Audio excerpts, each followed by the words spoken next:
Previous వీడియోస్లో మనకి ఆధార్ కార్డులో biometric, photo, finger prints and iris అలానే మన యొక్క నేమ్ని మన ఆధార్ సెంటర్కి వెళ్ళినప్పుడు మనకిచ్చే ఫామ్ 1ని ఎలా ఫిల్ చేయాలి నేను క్లీన్ అండ్ కట్గా వీడియో చేయడం జరిగింది. ఆ వీడియో సంబంధించిన లింక్స్ అనేవి ఈ వీడియో కింద డిస్క్రిప్షన్ ఏదో ప్రొవైడ్ చేస్తాను. మీరు ఎవరికన్నా యూజ్ అవుతుంది అనుకుంటే మీరైతే ఆ వీడియోలు చూడొచ్చు. ఈరోజు వీడియోలో మనమైతే మన యొక్క ఆధార్ కార్డులో డేట్ ఆఫ్ బర్త్ మనం కరెక్షన్ చేసుకోవాలనుకుంటే దీనికి కావాల్సిన డాక్యుమెంట్స్ ఏంటి, దీనికి కావాల్సిన ఫామ్స్ ఏంటి, ఈ యొక్క ఫామ్ను మనం ఎలా ఫిల్ చేయాలో నేను మీకు స్టెప్ బై స్టెప్ చెప్తాను. ఎవరు కూడా వీడియో స్కిప్ చేయకండి, లాస్ట్ వరకు చూడండి. అంతేకాదు మీరు ఎవరైనా ఫస్ట్ టైం కనుక మనకి యూట్యూబ్ ఛానల్కి వచ్చినట్లయితే మీరైతే కంపల్సరీగా మనకి యూట్యూబ్ ఛానల్ని సబ్స్క్రైబ్ డైలీ ఫాలో అండి. సో ఫ్రెండ్స్, మనకేంటంటే మన ఆధార్ సెంటర్ వెళ్ళిన తర్వాత అక్కడ ఒక పర్సన్ అయితే ఉంటారు, ఆధార్ సెంటర్ అతను మనకు ఇలా ఫామ్ 1 ఫామ్ మనకైతే ఇష్యూ అయితే చేయడం జరుగుతుంది అన్నమాట. సో దీనికి ఒక 10 రూపీస్ తీసుకుంటారు. అంటే ఆధార్ సెంటర్ వాళ్ళు ఎవరో పక్క షాప్ వాళ్ళు ఇస్తారన్నమాట. వాళ్ళు 10 తీసుకోవచ్చు, 20 రూపీస్ తీసుకోవచ్చు. ఇక్కడ మనకేంటంటే ఇండియా వారు, ఎన్ఆర్ఐ వాళ్ళు, సో దానికి సంబంధించి మనకైతే ఇది వర్క్ అవుతుంది అనమాట. 18 సంవత్సరాలు క్రాస్ అయిన వారికి మాత్రమే మనకు ఇది వర్క్ అవుతుందండి. 18 సంవత్సరాల లోపు ఉన్న వాళ్ళకి మాత్రం ఈ యొక్క ఫామ్ అయితే వర్క్ అవుతుంది అనమాట. సో దీనికి సంబంధించి ఫామ్ అనేది డిఫరెంట్గా ఉంటుంది 18 సంవత్సరాలు తక్కువ ఉన్న వారికి. సో దానికి సంబంధించి నేను ఆల్రెడీ మనకి యూట్యూబ్ ఛానల్ వీడియో కూడా చేశాను. దాని లింక్ కూడా ఈ వీడియో కింద డిస్క్రిప్షన్లో ప్రొవైడ్ చేస్తాను. సో ఇప్పుడు మనం ఏంటి, మన యొక్క ఆధార్ కార్డులో మనం కరెక్షన్ చేద్దాం అనుకుంటున్నాం కదా. సో ఇక్కడ మనకు నెంబర్ 1 చూసినట్లయితే ఇక్కడ మనకు పర్పస్ అని చెప్పేసి కనిపిస్తుంది అనమాట.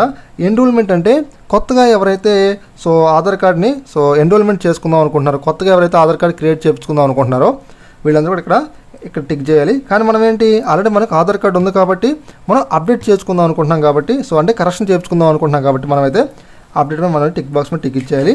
ఇక్కడ రెసిడెంట్ స్టేటస్ అండి. సో మీరు రెసిడెంట్ ఇండియానా లేకపోతే ఎన్ఆర్ఐ అని ఇస్తారు. సో మనం ఇండియా కాబట్టి మనమైతే రెసిడెంట్ ఇండియా మీద మనమైతే టిక్ బాక్స్ మీద టిక్ ఇచ్చేద్దాం. ఇక్కడ మనకు థర్డ్ వచ్చేసి డెమోగ్రఫీ ఇన్ఫర్మేషన్ అండి. సో ఇక్కడ మనం ఏంటంటే మన యొక్క నేమ్ అయితే మనం రాయాల్సి ఉంటుంది అన్నమాట. ఆధార్ కార్డులో నేమ్ ఎలా ఉందో అలాగా. సో నేనైతే నేమ్ అయితే రాస్తున్నాను. ఇక్కడ మరో విషయం అండి, ఎవరు కూడా మీరు ఏంటంటే స్మాల్ లెటర్స్లో రాయకూడదండి. ఎప్పుడు కూడా మీరు క్యాపిటల్ లెటర్స్ని మీరు యూజ్ చేయాల్సి ఉంటుంది అన్నమాట. ఈ విషయం మీరు గుర్తుపెట్టుకోవాలి. నేమ్ని మనమైతే రాసేసాం. ఇక్కడ మనకు జెండర్ అయితే ఇచ్చారండి, ఫీమేలా, మేలా, థర్డ్ జెండర్ లేదా ట్రాన్స్జెండర్ అని చెప్పేసి. మేల్ మీద టిక్ బాక్స్ మీద టిక్ ఇచ్చేస్తాను. ఇక్కడ డేట్ ఆఫ్ బర్త్ అండి. మనం ఏంటి, డేట్ ఆఫ్ బర్త్ని మనం కరెక్షన్ పెట్టుకుందాం అనుకుంటున్నాం కాబట్టి మీరు ఏ విధంగా కరెక్షన్ పెట్టుకుందాం అనుకుంటున్నారో, ఎగ్జాంపుల్కి ఆధార్ కార్డులో ఒక డేట్ ఆఫ్ బర్త్ ఉందండి. మీరు 10th క్లాస్ ప్రకారం మార్పించుకుందాం అంటున్నారు కాబట్టి 10th క్లాస్లో ఎలా ఉందో అలా మనం మెన్షన్ చేయాల్సి ఉందన్నమాట.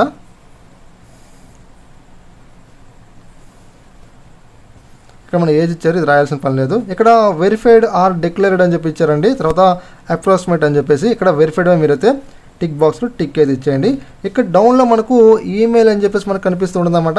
ఇక్కడ మీకు ఈమెయిల్ ఐడిని మీరైతే ఇచ్చేసేయండి.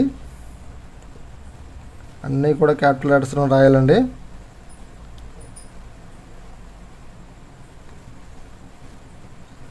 తర్వాత మొబైల్ నెంబర్, మీకు మొబైల్ నెంబర్ అయితే మీరైతే రాయండి.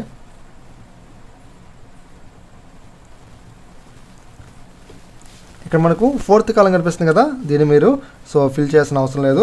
తర్వాత 5th కాలం కనిపిస్తుందండి, ఇది కూడా మీరు ఫిల్ చేయాల్సిన అవసరం లేదు. ఎందుకంటే మనకి ఆధార్ కార్డులు ఎప్పుడైతే మనం మన యొక్క అడ్రస్ మనం అప్డేట్ చేసుకుందాం అనుకుంటున్నామో అప్పుడు బట్టికి మాత్రమే మనకు ఈ యొక్క ఆప్షన్ అయితే యూజ్ అవుతుంది అనమాట. ఇక్కడ మనకు టైప్ ఆఫ్ డాక్యుమెంట్ ప్రజెంటెడ్ అని చెప్పేసి మనకు ఇక్కడ ఇవ్వడం జరుగుతుంది. ఇక్కడ proof of identity, proof of address, proof of date of birth అని చెప్పేసి మనకు 3 ఆప్షన్లు కనిపిస్తూ ఉంటాయండి.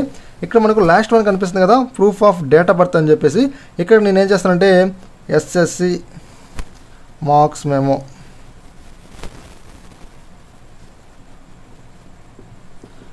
మీకు ఎస్ఎస్సి మార్క్స్ మెమో లేదనుకోండి, మీ దగ్గర పాన్ కార్డు ఉందనుకోండి, పాన్ కార్డ్ అని చెప్పేసి ఇవ్వచ్చు అనమాట. మనకు చాలా డాక్యుమెంట్స్ ఉన్నాయిలేండి. అంటే మనం కేవలం మన ఎడ్యుకేషన్ క్వాలిఫికేషన్ కాకుండా మిగతా డాక్యుమెంట్ల ద్వారా కూడా మనం అయితే అప్డేట్ చేయించుకోవచ్చు. దీనికి సంబంధించి ఒక లిస్ట్ ఉంది, లిస్ట్ నేను చెప్తాను. అంటే మన యొక్క ఆధార్ కార్డులో మనం ఎలాంటి కరెక్షన్స్ పెడితే అప్డేషన్ కోసం ఎప్పుడైతే మనం రిక్వెస్ట్ పెడతామో దానికి సంబంధించి ప్రూఫ్ సబ్మిట్ చేయాలన్నమాట. ఏ ప్రూఫ్స్ ఉంటే మనకి యాక్సెప్ట్ అవుతుంది, అన్నీ కూడా నేను చెప్తాను, ఒక వీడియో చేస్తానండి.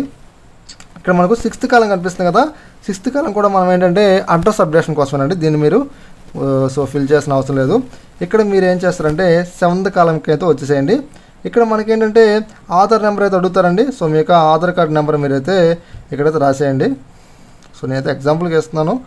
ఇక్కడ మనకు ఇన్ఫర్మేషన్ టు బి అప్డేటెడ్ కార్డులో ఏం అప్డేషన్ చేయాలి, biometric, photo, finger prints or ఐరిసా, నేమా, డేట్ ఆఫ్ బర్తా, జెండరా, అడ్రస్, మొబైల్ నెంబరా, ఈమెయిల్ ఐడినా, లేకపోతే మనకు డాక్యుమెంట్ అప్డేషన్ అని చెప్పేసి అడుగుతారు. సో ఇక్కడ మనం ఈ ఫామ్ని ఎందుకు ఫిల్ చేస్తున్నాం, ఆధార్ కార్డులో డేట్ ఆఫ్ బర్త్ రాంగ్ ఉంది కాబట్టి, so date of birth updation చేసుకోవాలి కాబట్టి, సో మనం ఏంటంటే డేట్ ఆఫ్ బర్త్ మీద టిక్ బాక్స్ మీద టిక్ ఇచ్చేయాలి. కాస్త మనం డౌన్లోకి వచ్చేద్దామండి. సో మనం డౌన్లోకి వచ్చేసిన తర్వాత ఇక్కడ మీకు సిగ్నేచర్ అడుగుతారండి. సో మనం ఏం చేయాలంటే మీకు సిగ్నేచర్ మీరు ఇక్కడ పెట్టేసేయండి.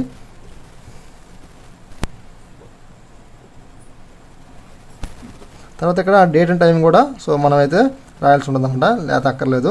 ఇక్కడ మనకు సిగ్నేచర్ ఆఫ్ ది వెరిఫైర్ అని ఉంటారండి. సో మనకి ఎవరైతే అప్లై చేశారో, సో షాప్ అతను కావచ్చు, అదే మీ సేవ అతను కావచ్చు, ఎవరైతే ఉంటారో సో వాళ్ళు ఏం చేస్తే ఇక్కడ వెరిఫై చేసుకుంటారు అన్నమాట. అప్లై చేసిన తర్వాత ఇక్కడ మీరు చూడొచ్చు, ఇక్కడ మనకి ఏంటంటే స్టాంప్ ఇస్తారు. నేను ఎస్బీఐలో చేయించాను కాబట్టి సో ఎస్బీఐ సంబంధించి స్టాంప్ వేశారు. తర్వాత అతను సిగ్నేచర్ కూడా పెట్టడం జరుగుతుంది అన్నమాట.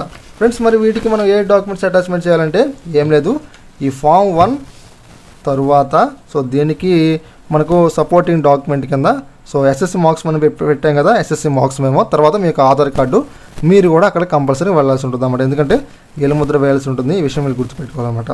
ఓకే ఫ్రెండ్స్, ఈ వీడియో మీకు అయితే అర్థమైంది అనుకుంటున్నాను. అంతేకాదండి, ఈ ఫామ్ 1 కనుక మీకు కావాలనుకుంటే మన వీడియో కింద డిస్క్రిప్షన్ అయితే లింక్ అయితే పెడతాను. మీరు ఆ లింక్ ద్వారా మీరు డౌన్లోడ్ చేసుకుని ప్రింట్అవుట్ తీసుకోవచ్చు.